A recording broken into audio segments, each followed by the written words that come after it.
You may disagree, but think about this. What happens when you only make cinema for one gender or community? This happens. And in this case, it is made for the average Indian Turkey male. अब मजा आएगा. Hello Cinefam and welcome to my review of Houseful 5. Actually 5B because मैंने वही देखी है. वो क्या है कि 5B का शो सुबह 9:30 बजे का था, so थोड़ा ज़्यादा कन्वीनियंट था then the 8:30 show off 5A. ऐसा कोई थॉटफुली डिसाइड नहीं किया, बस कन्वीनियंस के हिसाब से किया था. और फिल्म देख कर आने के बाद पता चल ही गया कि 5B was better than 5A. मतलब गुड, बेटर, बेस्ट ये एडजेक्टिव्स तो यूज़ करने की पोजीशन में आप होंगे नहीं अगर आप इसे देख लेते हैं. But on a serious note, killer जो है वो थोड़ा सा अनप्रेडिक्टेबल है इन 5B, तो वो ऑटोमेटिकली देखने में थोड़ा ज़्यादा इंटरेस्टिंग बन जाता है. अब जिनको कुछ नहीं पता है उनको थोड़ा सा प्लॉट बताती हूँ, only as per the trailer, and don't worry because this is gonna be a spoiler free review. तो होता ये है कि Ranjeet, rich businessman, dies and उनकी प्रॉपर्टी इनहेरिट करने के लिए उनका बड़ा बेटा जॉली नहीं आता. आते हैं तीन जॉली, अक्षय, अभिषेक एंड रितेश, और साथ में उनकी 3 wifes, Jacqueline, Sonam and Nargis. ये सभी लोग जायदाद पर क्लेम करने एक शिप पर आते हैं, एग्जैक्टली वहाँ जहाँ पापा रंजीत की डेथ हुई है. पर जाहिर सी बात है कि जायदाद के लिए कंपटीशन सिर्फ इन तीनों में ही नहीं, उनके बहुत सारे वर्कर्स और बोर्ड ऑफ डायरेक्टर्स के बीच भी होती है. और उसी बीच होता है एक ग्रूसम मर्डर.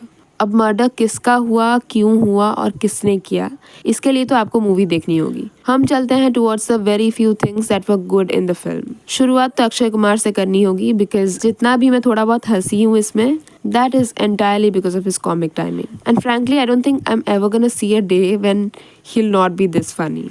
मतलब अलग लेवल है उनका ह्यूमर. आप लोगों को तो पता ही होगा कि इम्प्रोव करने में माहिर है. जैसे कि भागम भाग में भी अगर आपको याद हो तो वो रैंडमली गोविंदा के साथ चलते चलते बोलते हैं, हाय रूपा नहा लिया, which was just unimaginably funny to me because यही कुछ मैनरिज्म्स और इम्प्रोव्स हाउसफुल 5 में भी बहुत जगह उन्होंने की है विथ हिज को-स्टार्स. तो उस वे में काफी इम्प्रेस किया. Same goes for Ritesh Deshmukh, और ओरिजिनली यही 2 सबसे पुराने मेंबर्स हैं ऑफ द फ्रेंचाइज एंड इन्होंने ही सबसे ज्यादा इम्प्रेस किया है. गाने ठीक ही थे, Lal Pari being the catchiest and the most remarkable one that very well fit the insanity of them all. और ये पूरी फिल्म ही एक शिप में बना दी है, पर शिप का यूज बहुत अच्छे से किया है. बिल्कुल आपको याद दिलाएगा murder on the Orient express और डेथ ऑन द नाइल जैसी एंसेम्बल इन्वेस्टिगेटिव थ्रिलर्स की. हालांकि ये एक किलर कॉमेडी है और वो सारी बहुत सीरियस टोन की फिल्में थी, लेकिन ओरिएंट एक्सप्रेस की ही तरह इसमें शिप को इनकलकेट करके बहुत कॉमेडी सीन्स हैं और इक्वल इम्पोर्टेंस उसको भी दी गई, just like that train in Orient express. और क्या अच्छा था भाई, हाँ, सोनम बाजवा की पंजाबी बड़ी सॉलिड लगी. और हाँ, जैकी श्रॉफ, संजय दत्त का जो बैंटर था वो बड़ा सही लगा. नाना पाटेकर की परफॉर्मेंस अच्छी लगी, बस वो फुगड़ी सॉन्ग और उस पे जो ब्रेनलेस डांस किया, ना ही समझ आया ना ही पसंद. Looks like I am down bad with the flaws, so here you go finally. I think this has to be the horniest film I have watched in the last few years. Constantly objectify किया जा रहा था सौंदर्या शर्मा को, और बहुत ही घटिया किस्म के सीन्स हैं. बात बात पे उनको अंग प्रदर्शन करने का डायरेक्शन दिया गया है. और एक सीन में तो वो जैकी श्रॉफ के पीछे पड़ी हैं और उनसे कहती है, मैंने तो तुम्हारे लिए इतनी सर्जरीज भी करा ली है, जबकि काम उनका उधर है एज अ लॉयर. तो कोई सेंस है इस बात का. सेम गोज विद चित्रांगदा, वो भी काम निकलवाने के लिए ओवरटली क्लोज होती हैं with Jackie Shroff, and the Jollies and their wives were all cheating on each other. So basically सारे लोग lustful हैं, या तो बॉडीज को लेकर या तो पैसे को, जो कि मेजॉरिटी अडल्ट पॉपुलेशन की सच्चाई है. लेकिन ये दिखाने का सलीका भी सही हो सकता था.